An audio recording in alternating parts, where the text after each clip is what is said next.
Hello, students. So, yesterday we had completed the difference between that of the columnar and the squamous epithelium. The difference is on the basis of their shape, on the basis of the position of their nucleus, on the basis of their location and function. Later on, we started with the two different epithelial tissue, that is the glandular epithelium and the ciliated epithelium. These two epithelium is actually the result in the modification of that of the cuboidal and columnar epithelium. So if a free surface is having cilia, we will call it a ciliated epithelium. And if it is consisting of a gland, we termed is a glandular epithelium. Later on, we started with that of the muscular tissue. Muscular tissue is basically divided into three, that is striated, unstriated, and cardiac muscle. The name striated is given because there is a strip present in it. That strip, a dark strip or a light strip, alternatively constitute the striated muscle. It is also known as that of the skeletal and voluntary muscles. Since it is attached to the bones or to our skeleton, that's why the name is given skeletal muscles, and voluntary because we can move these muscles according to our will. That's why the name is given voluntary muscles. Now today we will start with the unstriated or the smooth muscles. Now we will talk about that of the smooth muscles. Smooth muscles, which is the unstriated muscles. Okay, so smooth muscles are the muscles which are also known by some terms like that of the unstriated, visceral, or involuntary muscles. Okay, so it is also known as a non-striated muscle or a unstriated muscle. It is also known as a voluntary muscle.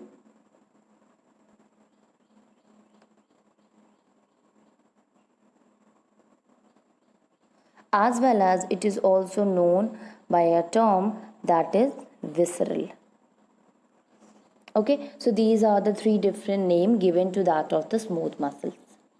Now, if you see the structure of the smooth muscles, then you will find that the smooth muscle, it occurs as a bundle or a sheet of a elongated fusiform or a spindle shaped cells or fibers. Okay, so you can see here the muscle fibers are there, and these are consisting of the bundle or a sheet of a fibers, and they all are joined together and form a spindle form. Spindle means pointed at both the end.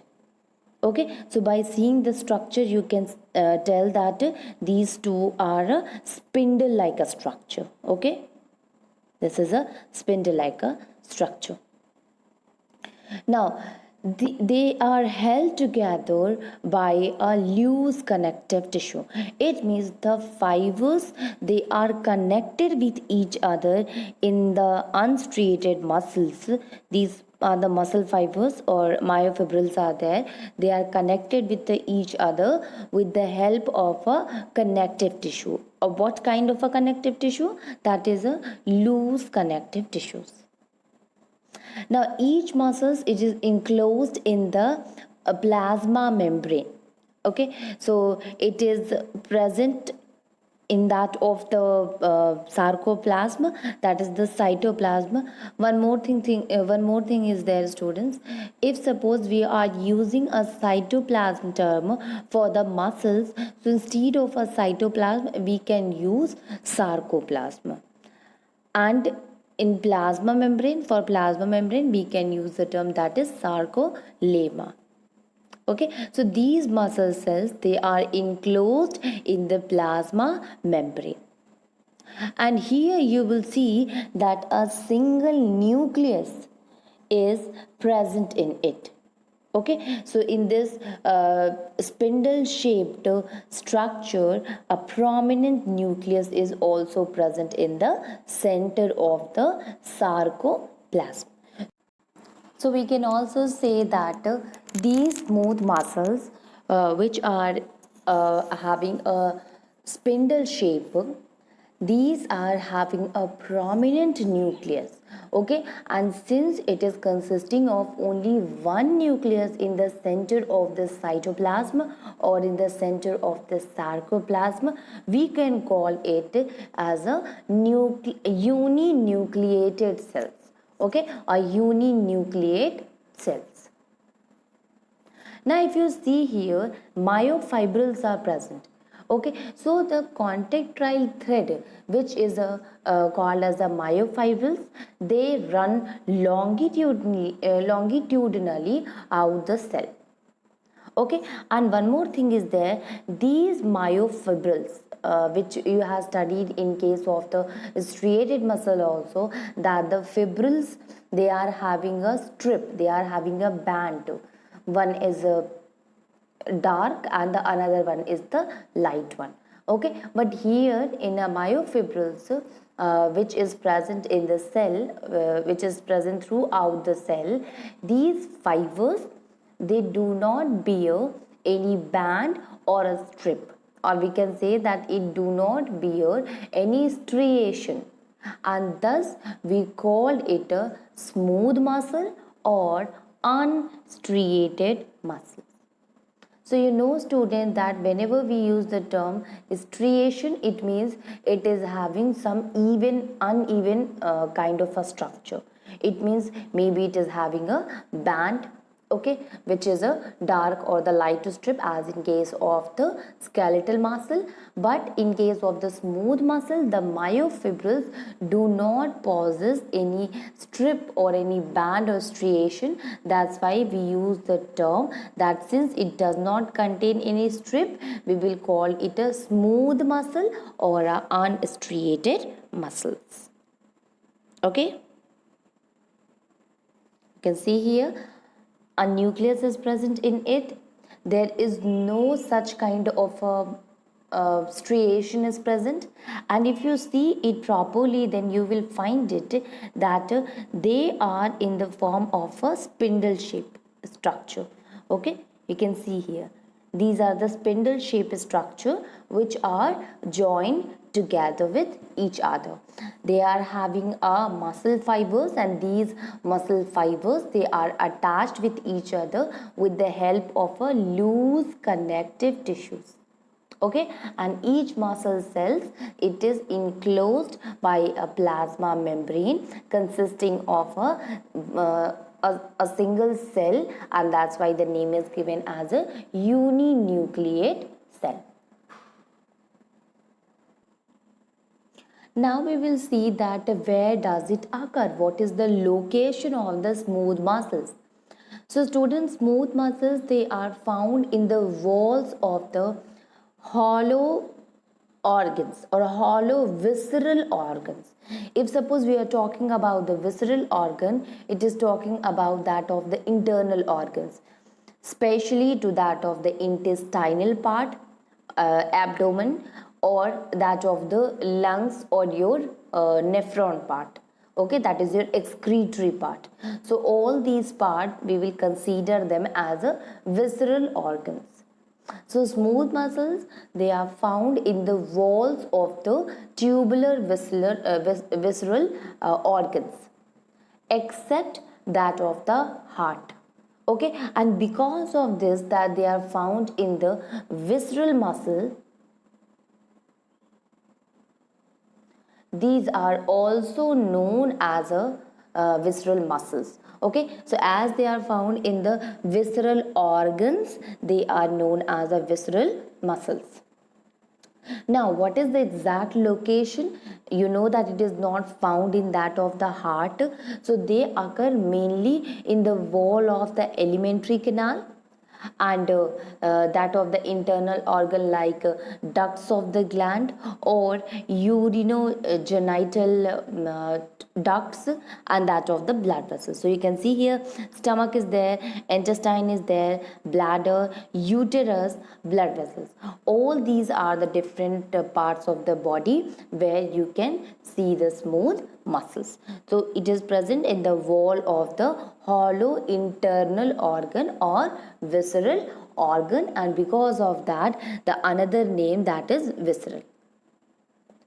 Okay, so you can see here, student, that there are three names. The first one is the unstriated, second name is the visceral, and the third name is the involuntary muscles of that of the smooth muscles. So why it is known as the unstriated muscle, student? It is because it does not have any band, it does not have any strip or striation, and that's why the name is given smooth or unstriated muscles. Visceral, it is present in the visceral organ, and that's why the name is the visceral muscle. Last one is that of the involuntary muscles. So you know, student, these muscle tissues, they are present in the organs which we are not able to control, which do not operate according to our will, like in the case of the striated muscle. So such kind of muscles which do not work according to our will, they are known as involuntary muscles. Are you able to control the contraction and relaxation of that of the esophagus, or that of the stomach or intestine or a blood vessels? No, you cannot. So basically these consisting of the smooth muscles, and since it is not work according to us, not work according to our will, we called it as a involuntary muscles. Okay. Now we will talk about the function. If we talk about the function, students, you see the smooth muscles, it do not work according to our will, it do not contract according to us, so they are known as the involuntary muscles. And you see the movement of the food in the alimentary canal, opening and closing of the tube, these all be considered as an involuntary movement. So the first function, it shows the involuntary movement. Second one, it shows the peristaltic movement. So you see, student, the smooth muscle, it contracts slowly, but it can remain contracted for a long period of a time. And it is because of that smooth muscles, they are having a peculiar characteristic, and that is known as peristaltic movement in the tubes. Okay, so peristaltic movement is what? Is the movement, the rhythmic progressive waves of muscular contraction and that of the relaxation. Okay, so rhythmic movement of that of the muscles, when it contraction and relaxation process occur, that movement is the peristaltic movement. So smooth muscle, it shows the characteristic of the peristaltic movement. Okay, and such wave like a peristaltic movement, it mainly occur in the gastrointestinal tract. You have seen in case of an intestinal tract, this peristaltic movement occur, especially in the stomach, you can see. And the male genital tract also shows the peristaltic movement. So wave like a movement, it pushes the food through the digestive system. Due to rhythmic contraction and relaxation, it makes the food to move forward. So it helps in pushing the food through the digestive system by showing the peristaltic movement in the body. If you see the third function, then you see, student, that in some of the organ, these smooth muscles, they contract throughout the organs to produce an extrusive movement, like in that of the urinary bladder, gallbladder and the uterus. Okay, so it shows the movement in the urinary bladder, gallbladder and that of the uterus. Okay, so if you see the smooth muscles, it is known as the smooth muscles because there is no striation. It is a spindle shaped muscles. It is having the muscle fibers which are attached with each other with the help of a loose connective tissue, as well as it is having a prominent nucleus in it. Now, if you see the occurrence, so basically it is present in the visceral organ, the hollow visceral organ like that of the stomach or the intestine, or that of the bladder or uterus, all these consisting of the smooth muscles. If we talk about the function story, you see it is shows the involuntary movement which is not controlled by us, whose movement is not occur according to our will. Second one, it shows the peristaltic movement. It means that it help in pushing the food towards the digestive system easily, as well as it shows the extrusive movement which basically help in contracting the muscles of that of the urinary bladder and the gallbladder and uterus. So these lining these organs consisting of the smooth muscles which shows the extrusive movement. So this is the function of that of the smooth muscles. Now we will talk the last type of a muscular tissue, and that is known as the cardiac muscles. So you see student, the cardiac muscle is what which shows the characteristic of both the smooth muscles and that of the striated muscles.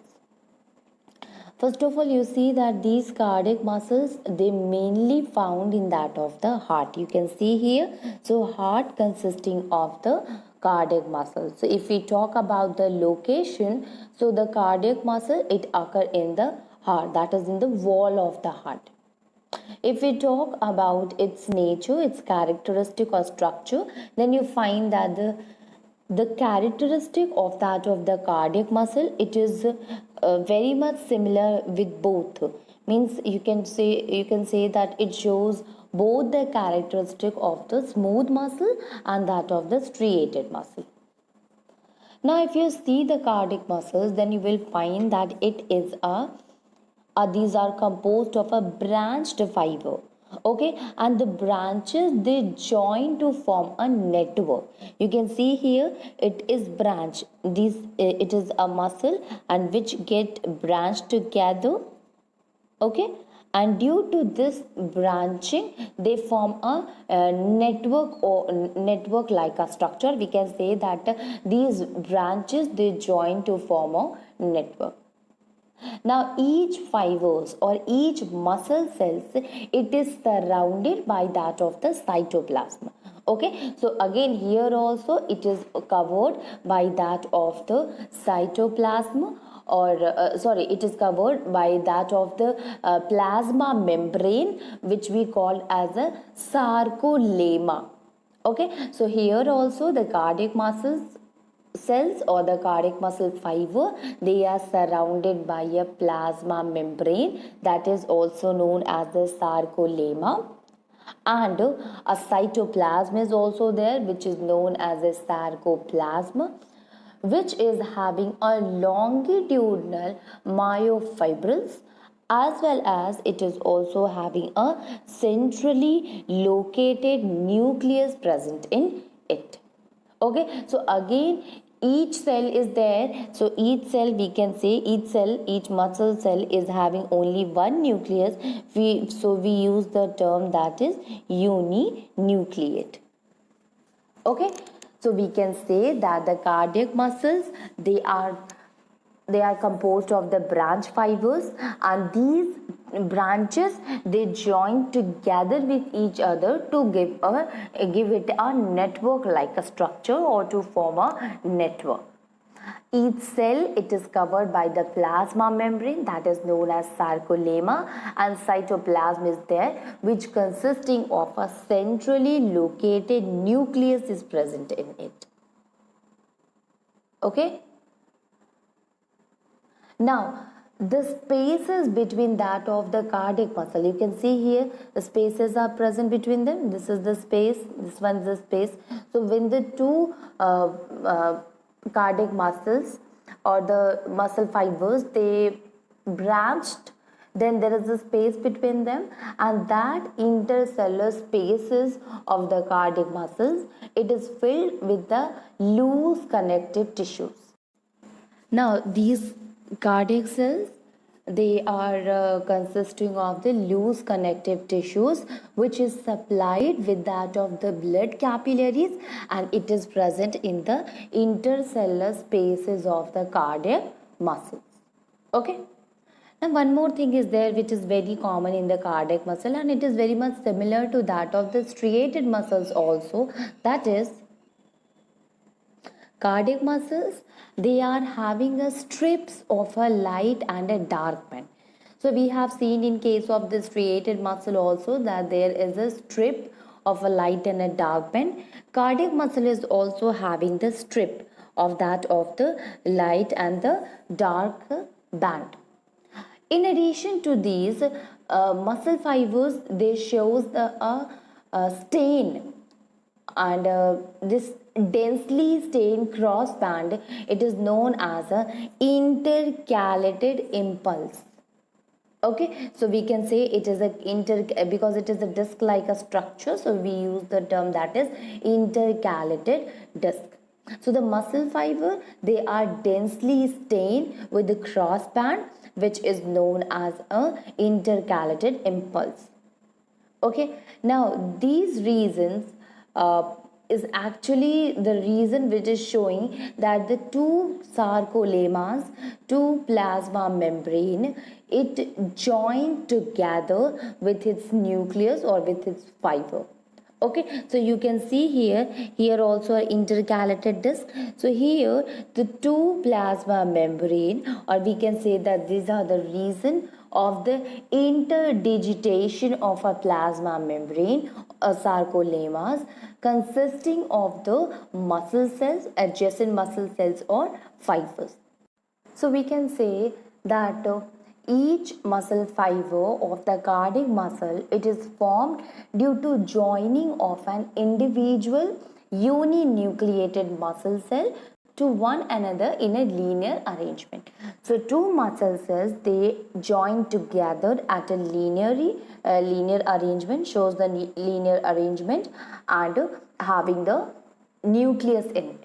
So they join together, and that point, it is known as an intercalated impulse or intercalated disc. Now if we talk about that of the function of the cardiac muscle, student, then you will find, see, the function, it totally depend upon the location. The location is the heart only. So the function is this cardiac muscle, they contract and relax rapidly, okay, rhythmically throughout the lifetime. Okay, so it contract and relax throughout the lifetime. So this contraction, it started from the early embryonic stage until the death of a person. Second one, the contraction and relaxation of the heart muscle, it help to pump and distribute the blood to the various parts of the body. So the first one is involuntary heart movement. Since it is not in our control, we cannot control the movement of the heart, and this contraction, it occurs throughout the life till death of the person. That is the first function. And second one is the contraction and relaxation of the heart muscle, help to pump blood to the various parts of the body. Okay, so this is the last one, that is the cardiac muscles of the human being.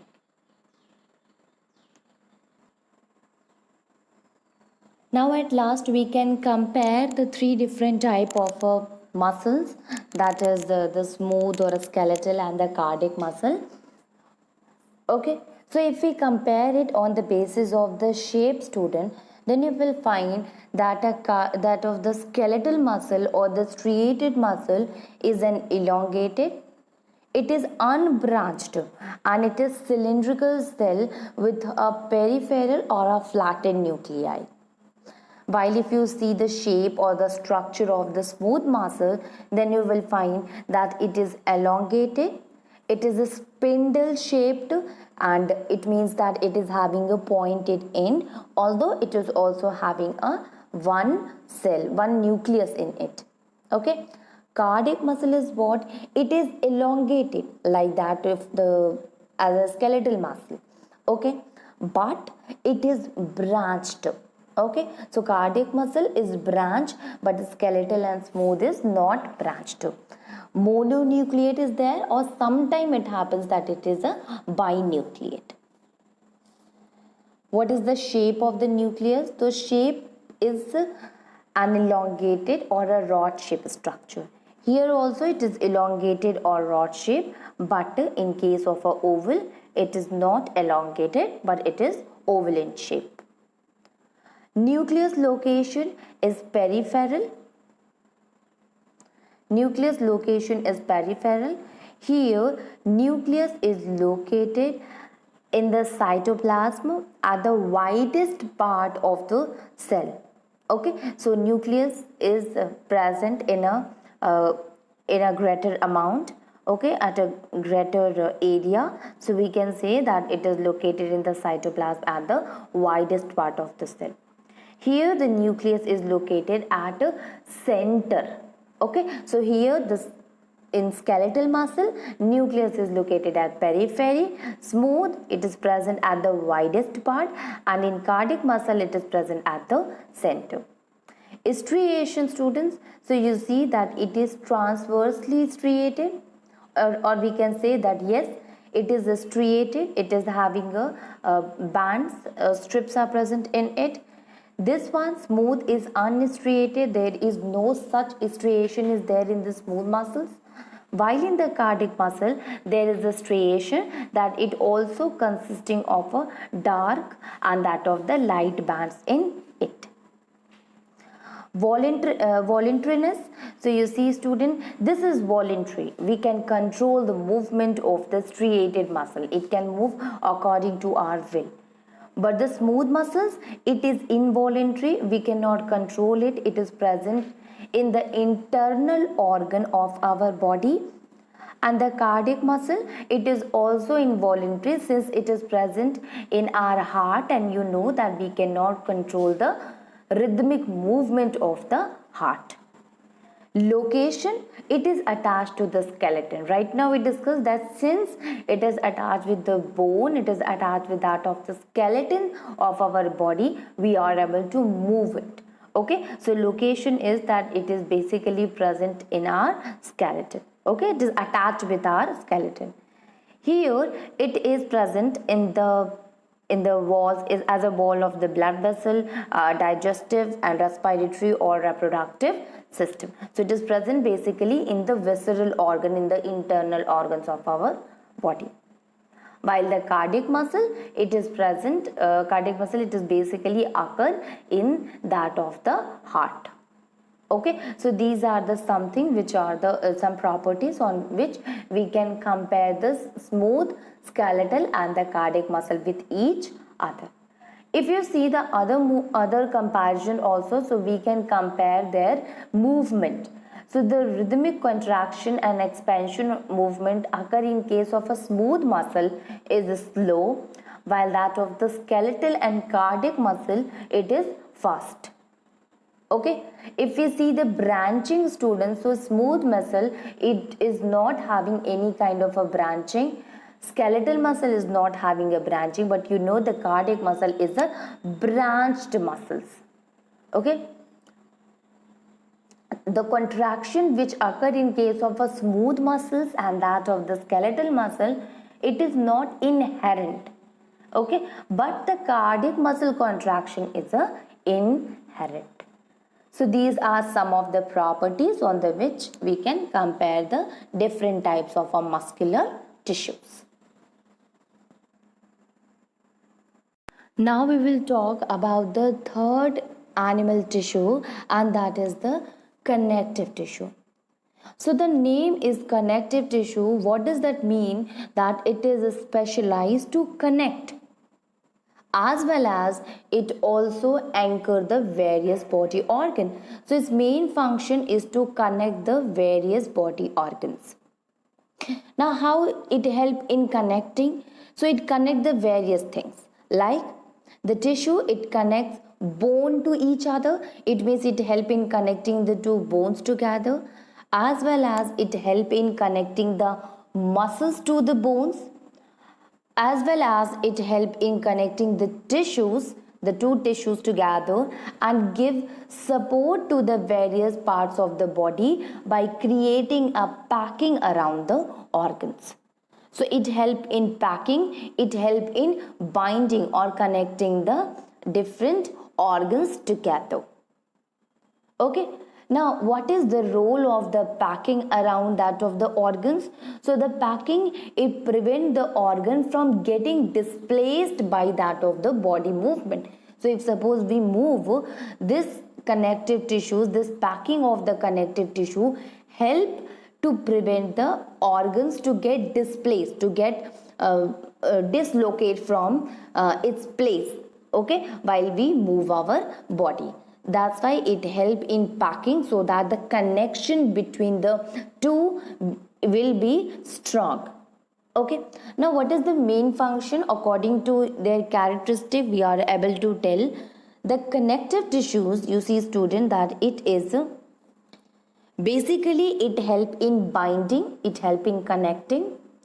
Second, as it is helping in binding, so also it help in packing around the organs. So it help in binding and packing around the organ, and because of that you see the two different organs, they feel a support also. Okay, so it help in binding, packing together the different organ of the body, as well as it gives support to the two different organ of the body. Okay, so this is the function of the connective tissue. The name is indicating that it helps in connecting. Now if we talk about the cells of the connective tissue, student, then you will see that these connective tissues, the cell of the connective tissues, they are living and they are separated from each other. That is, they are having a space between them. Okay, so they are loosely spaced. They are having the cells which are living, and these cells, they are separated from each other. Also, the cells of the connective tissues, they are low in number. Now one more thing is there which is very important, that this connective tissues, it consisting of a intercellular substance, and that intercellular substance is a homogeneous and gel-like. So this homogeneous gel-like medium or gel-like substance is called as a matrix. Okay, and this matrix, it forms the main bulk of the connective tissues. Okay, so we can say that the connective tissue, it consisting of the matrix in it. It consisting of a gel-like fluid present in it, that is a matrix. Okay, what does that mean? That the spaces which is present between this cell, it is filled with this matrix. Okay, so now one more thing is there, that this matrix is a non-living. Okay, so whether it is a solid as in case of a bone and cartilage, or a fluid as in the blood, these matrix are present in it. Okay, now the matrix, it is there, it is fibrous in nature, so it binds with the other tissues. So matrix is a non-living thing, a non-living substance which is present between the spaces, and it fills the spaces, so it makes the bulk of that of the connective tissue. And not only the student, the nature of the matrix, it decides the function of the connective tissue. So matrix plays a very important role in case of a connective tissue.